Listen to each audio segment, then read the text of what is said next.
Dipersembahkan oleh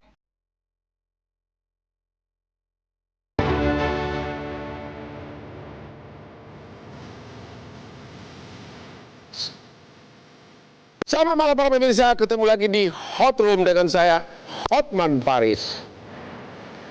Hari ulang tahun RI yang ke-79 akan tampil beda karena akan dirayakan di dua kota, yaitu di Jakarta dan di IKN.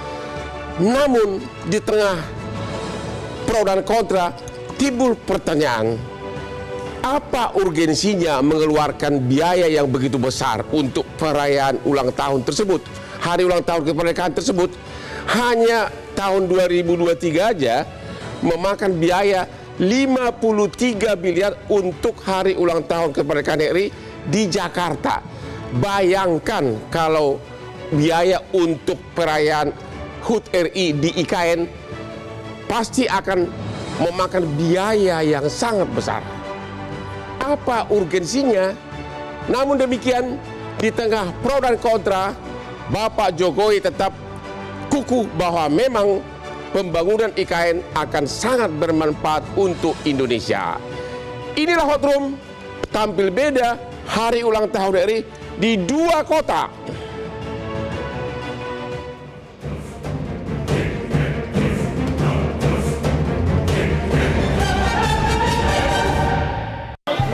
Transisi sehingga menjadi di dua tempat, wajar dan juga anggarannya di Kementerian Seknek. Karena upacara sekarang itu kan diselenggarakan di dua tempat, tentu saja anggarannya ya tentu lebih besar daripada sebelumnya, tetapi tidak signifikan. Ada yang berbeda dari seremoni kemerdekaan Republik Indonesia tahun ini. Dimeriahkan dari dua kota. Upacara bendera HUT ke-79 kemerdekaan Republik Indonesia akan diselenggarakan di Istana Negara Ibu Kota Nusantara IKN, Kalimantan Timur, dan di Istana Merdeka, Jakarta.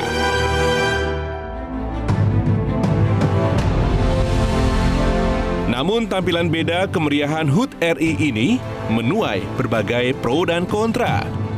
Dari kesiapan infrastruktur IKN yang belum memadai, transportasi tamu undangan bergengsi, hingga anggaran yang melambung tinggi. Ribuan pejabat negara dan lapisan masyarakat dikabarkan masuk ke daftar undangan dan akan hadir dalam perhelatan kenegaraan ini. Wajarkah anggaran meningkat sebanyak 64%? Sudahkah IKN siap menggelar acara kenegaraan dengan ribuan undangan? Apa tujuan pemerintah merayakan HUT RI ke-79 di dua kota sekaligus? Urgensi apa sehingga upacara bendera juga dilakukan di IKN?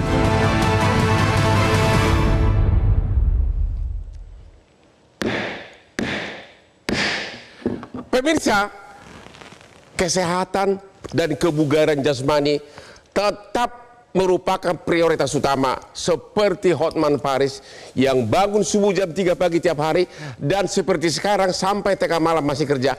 Itu semua berkat kopi luwak hitam premium kesukaan Hotman Paris yang sangat aman di lambung. Bahkan saya sama seleranya dengan Sintayong, ketua tim pelatnas bola nasional Indonesia.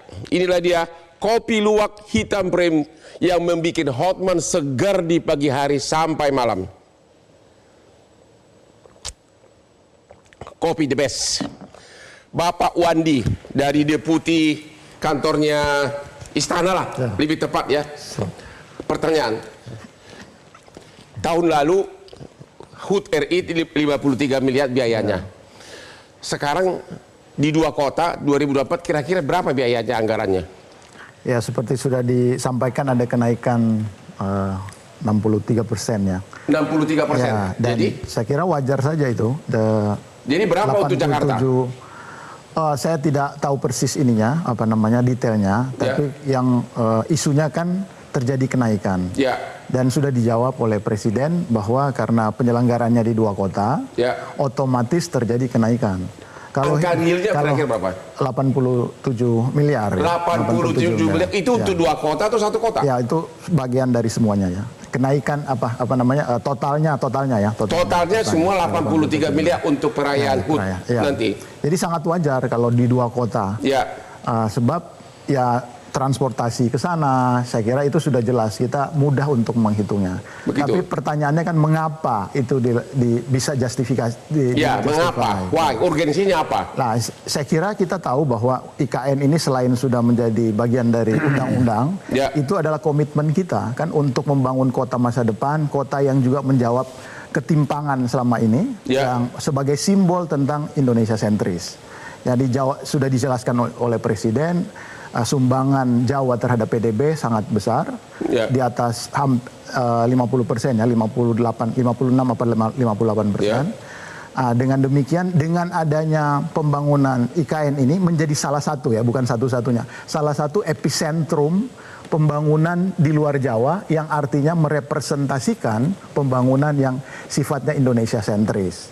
Nah, komitmen itu kan harus dimulai, sudah dimulai ya, sudah menjadi undang-undang, dimulai, dan tentu saja ini komitmen kita ini kan harus ada perayaannya, apalagi momentum 17 Agustus itu penting sekali. Saya kira merayakan di dua kota itu merefleksikan tentang komitmen tersebut, bahwa memang untuk pertama kalinya peristiwa bersejarah itu dilakukan tidak lagi di Jakarta tetapi bersamaan secara paralel di ibu kota Nusantara. Boleh tanya, 83 miliar tersebut itu asalnya itu kan bukan dari APBN, dari anggaran mana itu?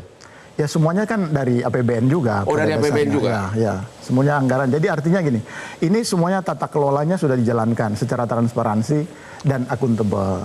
Jadi saya kira apa yang dilakukan, termasuk isu kenaikan biaya dan sebagainya itu juga bagian ya kita tahu bahwa ini belum pernah dilakukan sebelumnya. Jadi kalau kita mau bilang ini mahal dan sebagainya, tentu harus kita bandingkan. Kalau sudah tahun depan baru bisa dibandingkan kan, sekarang belum ada benchmarknya, belum ada baseline. Ini akan menjadi baseline untuk tahun berikutnya. Jadi tujuan utama merayakan di dua kota termasuk di IKN adalah merupakan simbolik, menunjukkan prestasi bahwa kita mampu membangun ibu kota. Ya kan, pada akhirnya harus dilakukan juga kan, harus ada awalnya. Nah inilah awalnya, kenapa di dua kota ini juga melambangkan sebuah keberlanjutan. Jadi transisi berkelanjutan sebagaimana yang menjadi bagian. Kenapa nggak menunggu tahun depan aja, biar tahun ini di Jakarta dulu, tahun depan baru dirayakan lagi di IKN sesudah infrastrukturnya udah selesai? Apakah memang ini karena ini saat-saat terakhir dari Pak Jokowi gitu menunjukkan keberhasilan dia?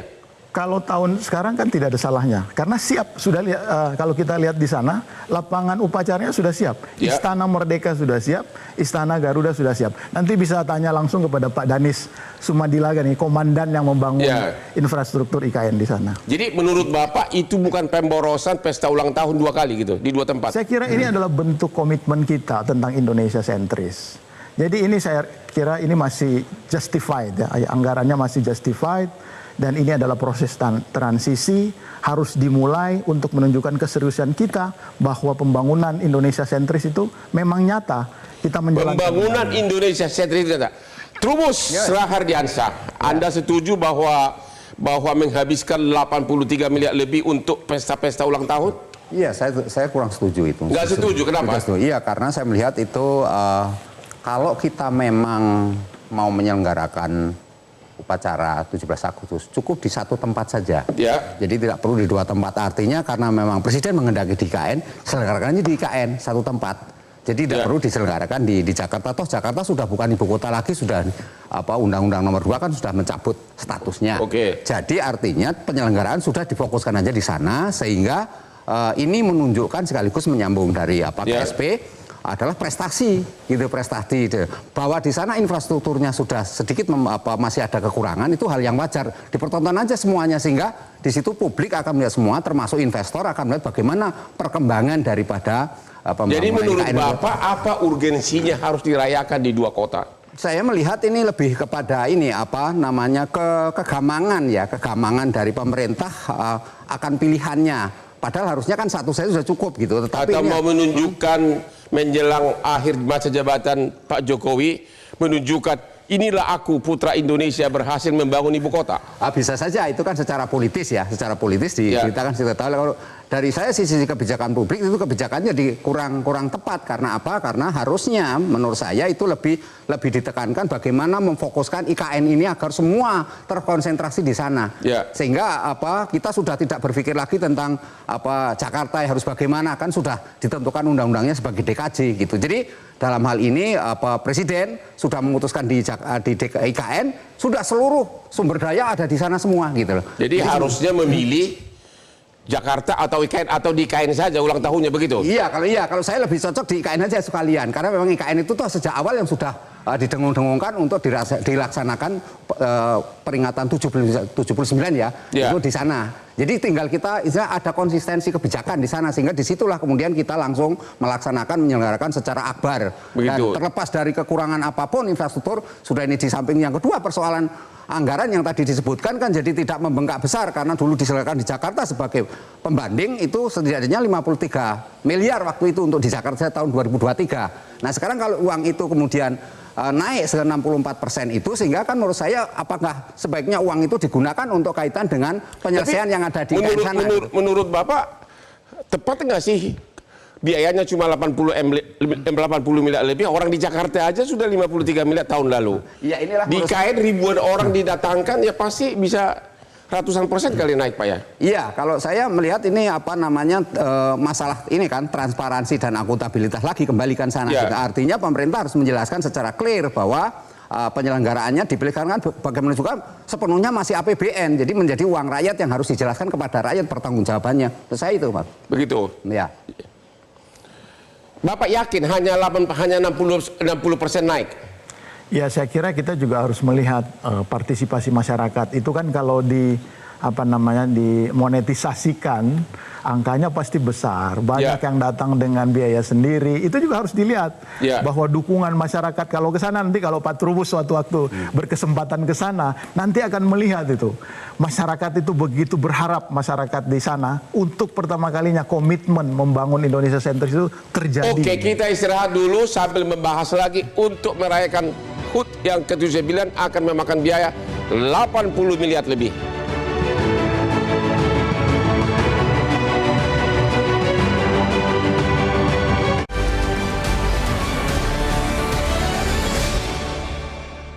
Dipersembahkan oleh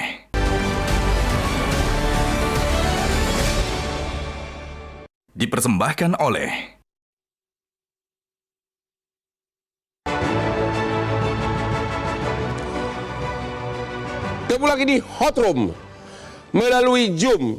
Bapak Danis Hidayat Sumadilaga, Ketua Satgas Pelaksana Pembangunan IKN. Berarti Pak Danis inilah yang tahu rahasia IKN. Pak Danis, apa persiapan untuk menerima ribuan tamu untuk hari ulang tahun di IKN? Ada berapa hotel yang ada di sana? Silakan Pak. Baik, jadi sebetulnya Pak Hotman ya, kita ini membangun bukan khusus dalam rangka 17 Agustus, tapi semua pembangunan IKN ini berdasarkan undang-undang, yang lebih spesifik lagi didasarkan kepada Peraturan Presiden Nomor 63 Tahun 2022 yang mengamanatkan proses pembangunan IKN mulai dari tahun 2022 sampai dengan 2045. Yang prosesnya kurang lebih 23 tahun, dan saat ini kita berada pada tahap 1 pembangunan IKN mulai dari 2022 sampai 2024. Apa amanatnya? Yaitu menyiapkan basic infrastruktur atau infrastruktur dasar, kantor presiden, istana presiden, kemudian kantor pemerintah, hunian ASN, dan fasilitas-fasilitas pendukung lainnya. Itu. Dalam konteks perjalanannya kita sudah hampir selesai tahap 1, yaitu akhir 2024. Nah, dalam tahapan itu semua apa yang diamanatkan dilakukan. Nah, terkait dengan 17 Agustus, selain jadi yang kita siapkan tentu saja kalau kita upacara tadi Istana Presiden, ya, yang disebut Istana Garuda dan Istana Negara, lapangan upacara, dukungan infrastruktur dasar, air bersih, listrik, internet, dan sebagainya, konektivitas, jalan tol, kemudian juga yang berkaitan dengan tempat tinggal, tadi Pak Hotman tanyakan, hunian ASN yang disiapkan, apartemen-apartemen, dan juga dari pihak swasta ada hotel, yaitu Hotel Nusantara, dan juga hotel-hotel yang ada di sekitar IKN. Saya kira itu semua yang memang dapat membantu atau mendukung terlaksananya ulang tahun HUT kemerdekaan kita di IKN. Itu Pak Hotman. Secara spesifik ada berapa tamu yang diundang di luar pejabat pemerintah dari kementerian? Secara berapa orang, berapa ribu tamu? Dan berapa hotel yang siap menampungnya? Ya, jadi tidak semua tamu itu akan menginap, begitu. Oh, mungkin telah pergi ke Balikpapan ya?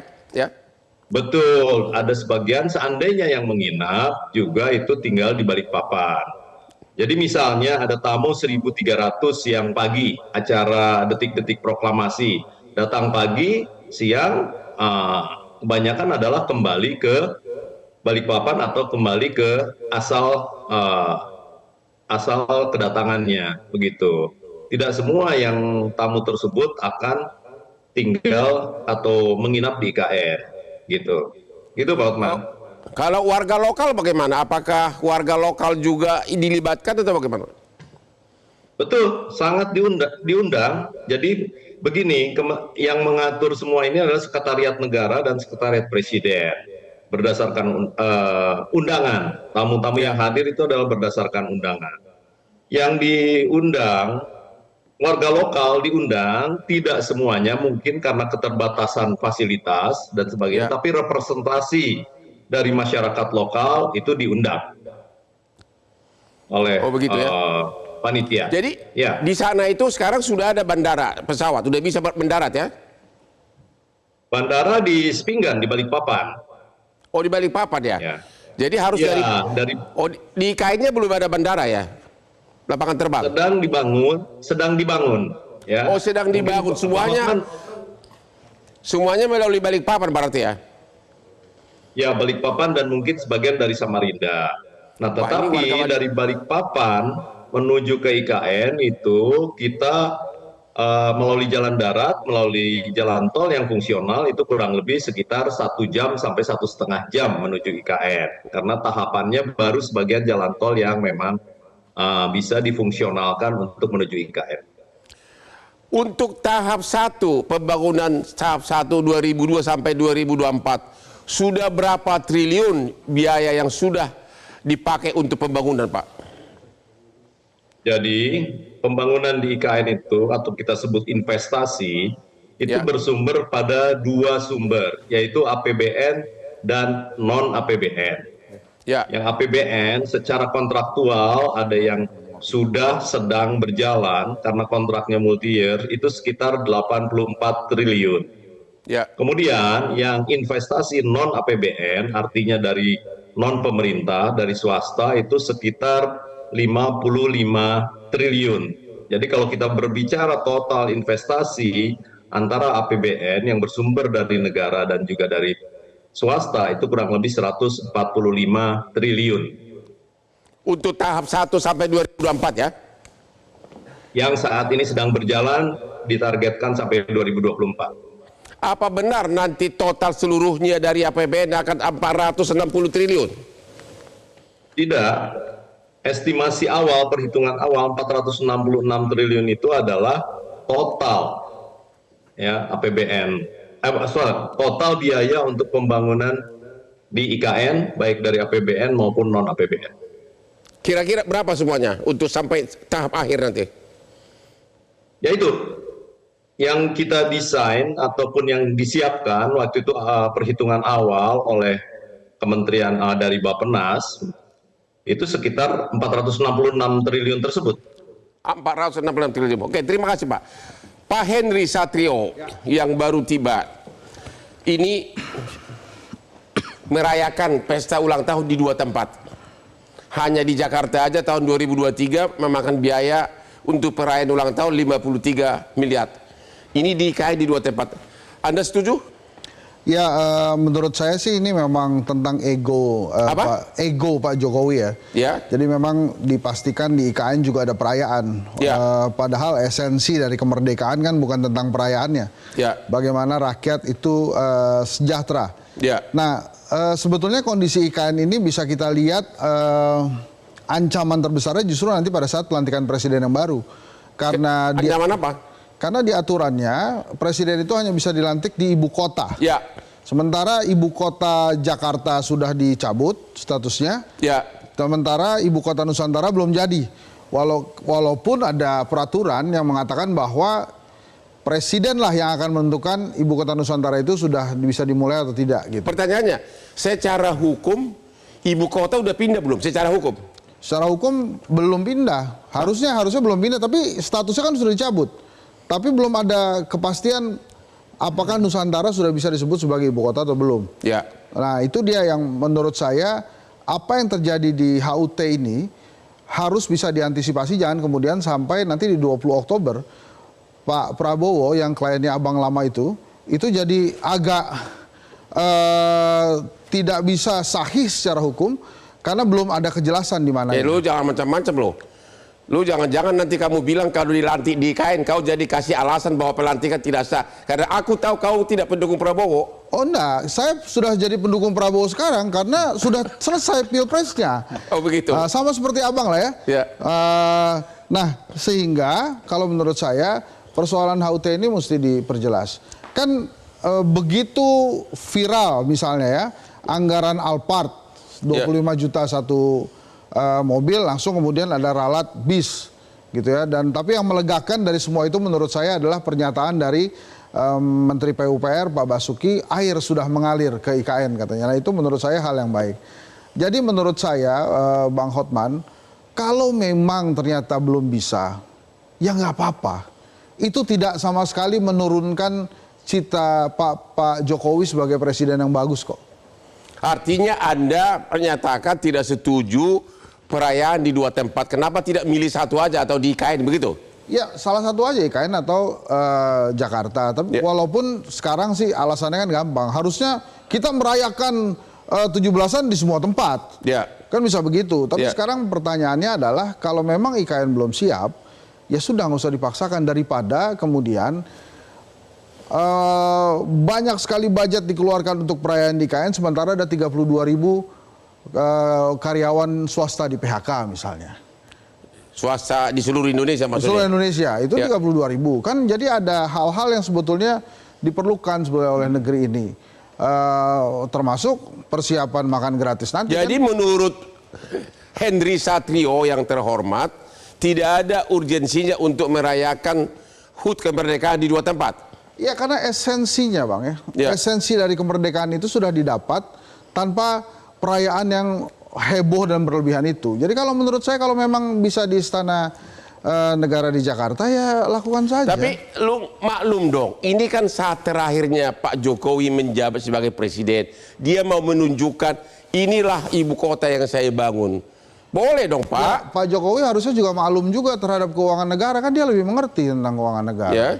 Kan kebutuhan terhadap keuangan negara kan lebih banyak. Coba kalau kau jadi presiden, pasti kau bikin 5 hari 5 malam kali perayaan di sana.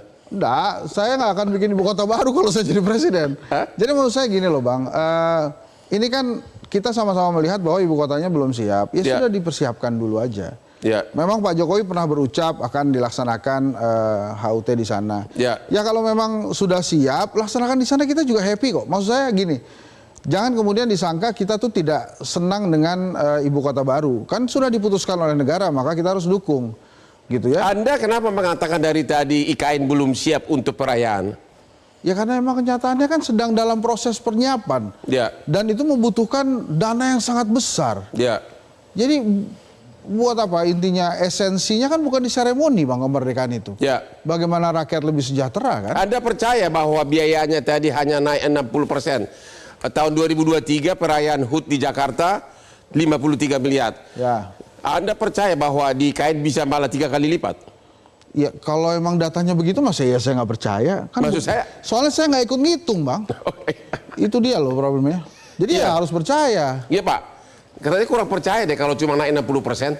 Di Jakarta aja 53 miliar. IKN kan begitu jauh. Pasti 100% naik kali. Kan saya sudah bilang Bang, kita juga harus menghitung animo masyarakat, partisipasi masyarakat. Itu kalau dimonetisasi besar jumlahnya. Ya. Tapi ya itu tadi, ya, boleh punya perspektif, kita hormati perspektifnya Bung Hensat ini, juga Pak Trubus. Pilihannya adalah menjalankan secara simultan. Karena ini penting sebagai simbol kesungguhan menjalankan undang-undang dan komitmen kita untuk membangun Indonesia sentris. Simbol, ya, menjalankan undang-undang dan bahwa kita menunjukkan sudah berhasil, begitu? Kita sudah menunjukkan bahwa ada kemajuan-kemajuan. Jadi perayaan di dua tempat itu menunjukkan keberhasilan, begitu? Menunjukkan kebersamaan. Kebersamaan. Jawa dan luar Jawa itu bersatu bersama-sama menjadi begitu. Indonesia. Oke, kita istirahat lagi setelah yang berikut ini. Kita pesta 2 kali.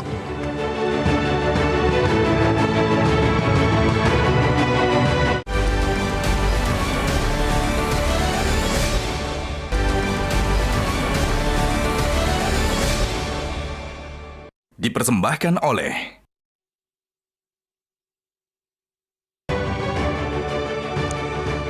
Pak Jokowi lupa ngundang Hotman Paris ke IKN. Sekiranya aku diundang, tentu saya tidak akan lupa membawa kopi luwak hitam premium kesukaan Hotman. Karena hanya dengan inilah Hotman segar sehingga 38 tahun sebagai pengacara tetap tidak terkalahkan. Jadi saya masih nunggu undangan dari Pak Jokowi agar nanti saya bawa kopi luwak hitam premium di daerah yang mungkin cukup dingin ya. Mungkin minum kopi sangat tokcer di sana. Benar-benar Pak Wandi, kopinya mantap banget. Pak Denis, Ketua Satgas Pelaksanaan Pembangunan IKN. Bapak dari tadi nggak kesal dengar omongan dari Pak Henry. Dia bilang belum siap. Emang belum siap, Pak? Dan yang kedua, kenapa banyak tokoh yang tidak hadir? Ibu Megawati tidak hadir, SBY tidak hadir. Ada apa, Pak, yang terjadi? Silakan, Pak. Saya nggak tahu apakah Pak Henry sudah melihat atau datang untuk melihat ya. Dan juga tentu saja saya bertanya apa yang disebut kriteria siap tersebut. Ya. Saya ingin memberikan ilustrasi kepada Pak Henry ataupun kepada teman-teman semua. Bahwa misalnya ke IKN itu dari Balikpapan semula memerlukan waktu 2,5 jam. Sekarang dengan memfungsionalkan jalan tol itu waktu bisa kita reduce atau kita kurangi sampai hanya menjadi kurang lebih 1 jam atau 1,5 jam. Sudah ada progres kemajuan untuk aksesibilitas. Tadi Pak Hotman bicara, Pak Henry berbicara air sudah mengalir, listrik sudah ada, internet sudah ada, gas sudah ada. Kemudian kantor, istana, lapangan upacara, istana Garuda, istana negara sudah siap. Kantor-kantor pemerintah yang berfungsi sebagai sharing office sudah siap. Hunian ASN secara bertahap dari 47 tower sudah selesai 12 tower. Kemudian ilustrasi kedua, Bapak Presiden kemarin hadir dari tanggal hari Minggu sore sampai tadi siang pulang. Apa kegiatannya? Hari Senin sudah melakukan sidang kabinet di IKN. Hari kedua hadir gubernur dan hampir lebih dari 500 bupati, wali kota seluruh Indonesia. Dilakukan acara di Istana Negara dan di Istana Garuda. Kemudian beberapa kegiatan yang berkaitan dengan groundbreaking, ada progres tambahan, kemudian juga peresmian, misalnya beberapa tempat yang sudah siap itu juga dilakukan. Dengan cara juga pada saat ini cara kita bekerja melalui media sosial dan sebagainya, itu saya kira kesiapan itu menjadi relatif. Seperti saat ini, saya berada di IKN, berada di apartemen ini Bang Hotman, ya. Bisa kita berkomunikasi dengan baik dan tentu saja juga kita bisa bekerja dengan baik melalui ini. Karena ibu kota negara ini bukan. Menurut Bapak ini Pak Henry ini asal ngomong aja nggak lihat ya? Pak Henry ini asal ngomong aja bilang belum siap ya. Yang mengatakan Bang Hotman. Tapi kalau Bang Henry jawab dulu. Pak Henry jawab tuh. Katanya lu belum ke sana aja belum pernah, kenapa bilang belum siap? Ya Pak Ketua Satgas harus ngomong ini semua beres dong. Kalau nggak repot urusannya, dia bisa dipecat. Masa belum beres? Ya kan harus ngomong beres gitu. Nah ini kan kita kasih perspektif yang lain. Apakah itu tidak menghambur-hamburkan uang? Jadi maksud saya kalau memang mau membuat perayaan, kalau memang belum siap ya nggak apa-apa, bikin perayaan di Jakarta. Kalau memang kemudian sudah dibilang siap ya jangan terlalu besar biayanya. Kalau kemudian dianggap misalnya bosnya Bang Wandi ini bilang, oh kalau untuk kemerdekaan mahal-mahal itu ya nggak apa-apa gitu. Ya nggak gitu juga karena esensi. Jadi tapi kan Anda tidak tahu persis belum siap tidaknya. Anda belum pernah ke sana kan? Lah yang disampaikan media termasuk Metro TV emangnya bohong kan, kita kan bisa lihat kondisinya gimana di sana. Dan kemudian salah satu yang kita bahas kan adalah juga biaya dan esensi. Kalau saya ingin menggarisbawahi esensi dari kemerdekaan. Jadi esensi dari kemerdekaan itu bukan harus juga bermewah-mewah luar biasa, tapi jadi sekali lagi menurut Anda belum siap, menurut Ketua Satgas sudah siap, menurut Anda tetap belum siap gitu. Kalau menurut saya nggak usah dipaksain. Oh begitu. Gitu. Oke, yang kedua, katanya Pak SBY dan Ibu Mega tidak datang di perayaan termasuk di IKN. Anda tahu kenapa? Kalau Pak SBY kan ada perwakilan anaknya, AHY. Bu Mega juga ada perwakilan anaknya kan, Mbak Puan. Mungkin begitu alasan yang paling enak tuh ya, karena ada perwakilan anak-anak. Nggak ada aspek politis menurut Anda? Kalau menurut saya sih dalam merayakan kemerdekaan tidak perlu kita bicara aspek politis, Bang. Ya. Itu kan di luar dari esensi kemerdekaan itu sendiri ya. Kalau menurut saya sebagai pejabat-pejabat negara, AHY sebagai menteri pasti hadir. Kemudian Mbak Puan sebagai ketua DPR kan mungkin hadir ya, Mbak Wandi ya, Mas Wandi ya. Mestinya diundang hadir. Mestinya diundang pasti ya. Soal kepastian nanti di sekretariat. Tapi saya mau tanya, tapi Ibu Mega diundang ya? Diundang ya. Tapi bosnya Nasdem dapat penghargaan, kok Ibu Mega belum dapat, kenapa ya? Mungkin penghargaannya sudah ada dan nanti akan ada lagi, mungkin begitu ya. Kan Pak Jokowi sudah berakhir masa jabatan. Maksudnya kenapa? Kenapa? Pak Hotman ini pokoknya kita berseteru hari ini. Iya bukan. Bosnya Nasdem dapat penghargaan, dapat ya. Ke Ibu Mega kok nggak dapat, kenapa ya?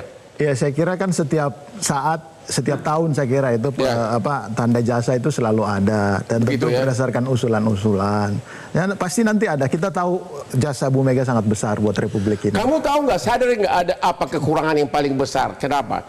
Kalau Hotman diundang ke IKN akan lebih heboh. Oke. Itu. Setuju nggak? Harusnya Hotman diundang kan? Ya, Bang Hotman ini pengacara atau influencer? Kalau influencer pasti diundang. Jadi abang mentasbihkan dulu, saya influencer Pak Jokowi, pasti ikut dia. Itu sudah fake bahwa saya itu di mana-mana ada. Jadi pengacara ada, influencer ada, jago dansa ada, clubbing ada, semuanya ada. Makanya ingatkan Pak Jokowi, undang Hotman Paris begitu dong. Pak Hotman Paris kan, mungkin karena sudah ada kopi Joni di sana. Sudah ada kopi Joni di balik papan memang. Oke, kita istirahat lagi. Ketemu lagi di Hot Room.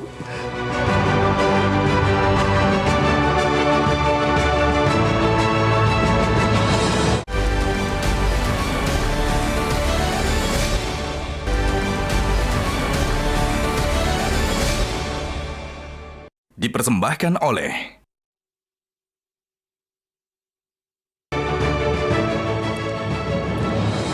Ketemu lagi di Hot Room. Hotman Paris yang juga adalah pengacara pribadi dan pengacara keluarga dari Prabowo selama 25 tahun juga berharap IKN ini akan sukses. Pak Wandi, apa program berikutnya yang Anda tahu tentang IKN ini? IKN bakal ada investor atau apa nih? Kira-kira apa? Yang paling penting sebetulnya adalah juga selain pembangunan fisik, Bang, adalah mempersiapkan masyarakat di sana. Karena penduduk IKN berapa banyak sih Pak yang lokal?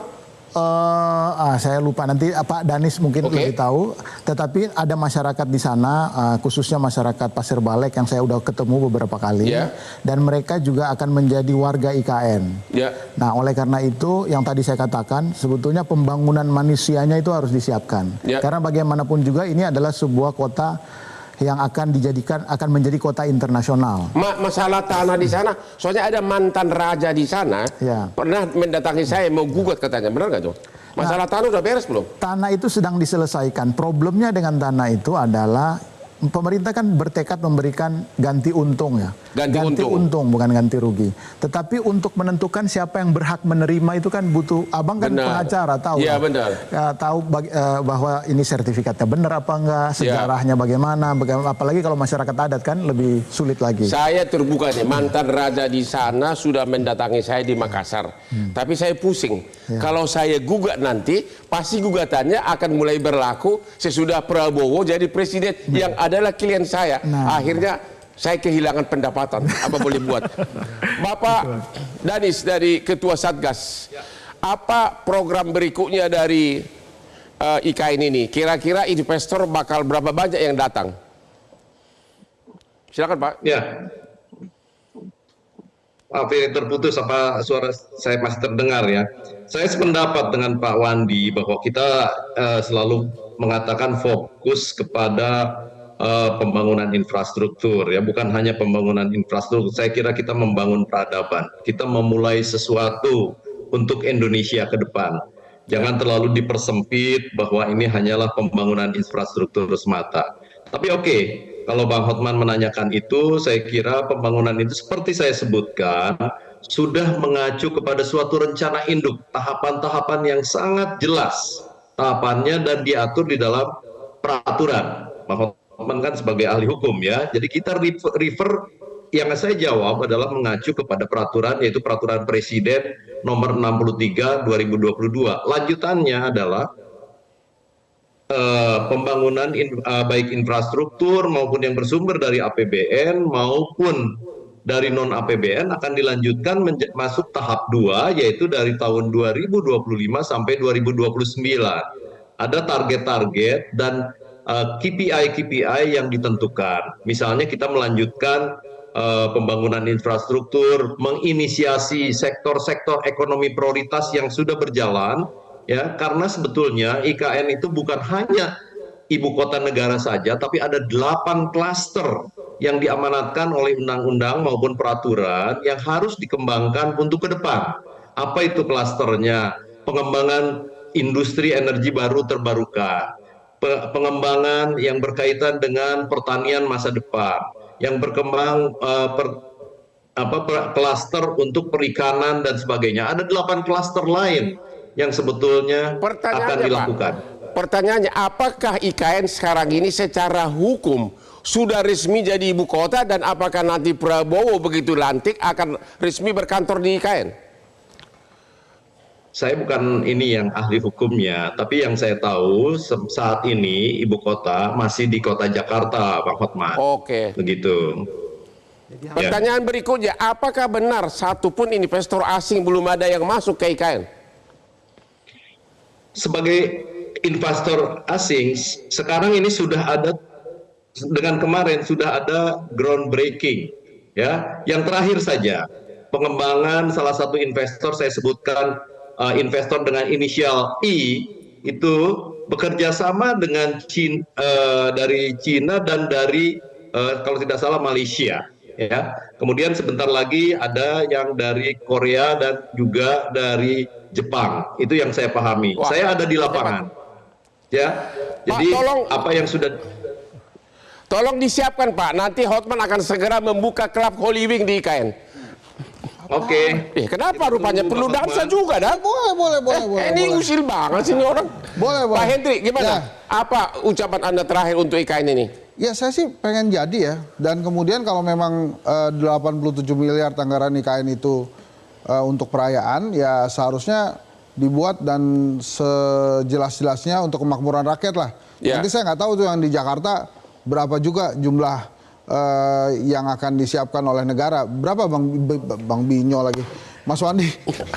Saya kembali gitu. Hah?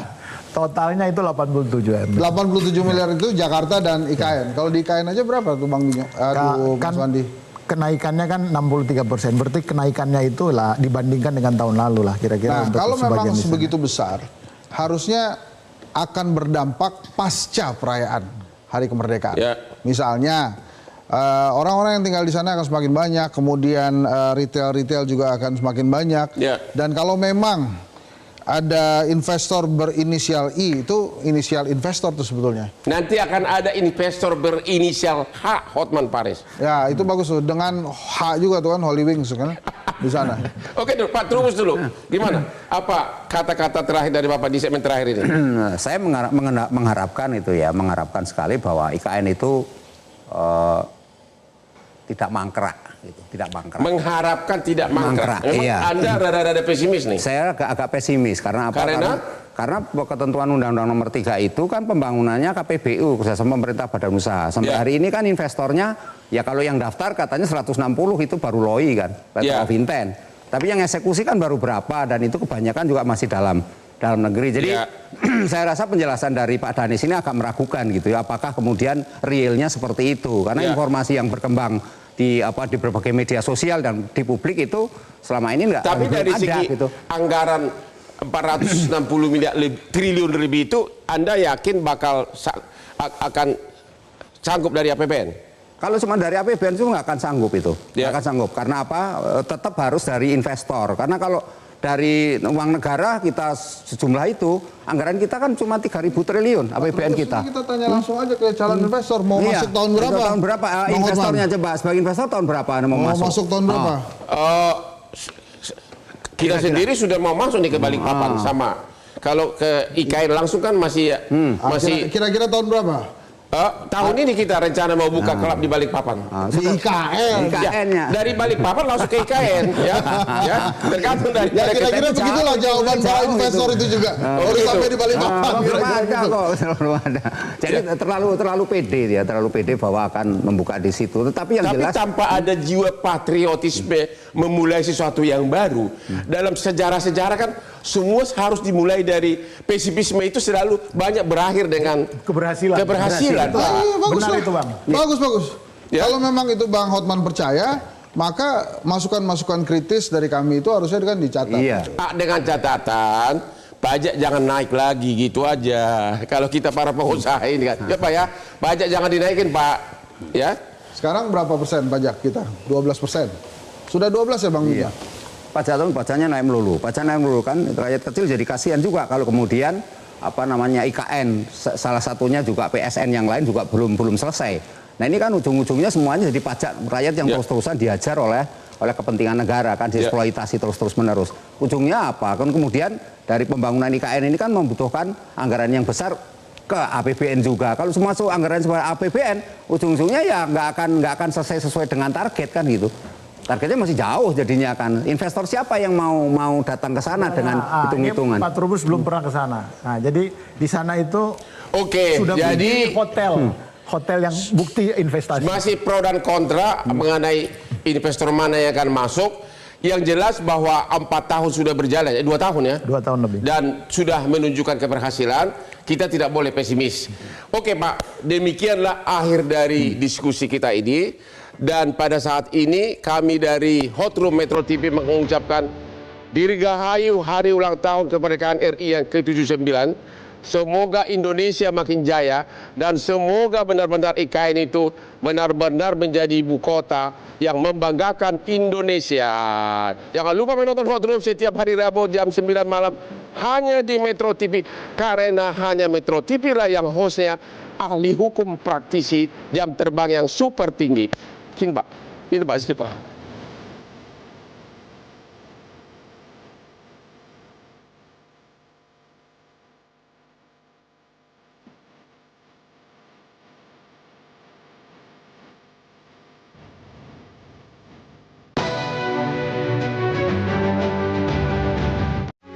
Metro TV.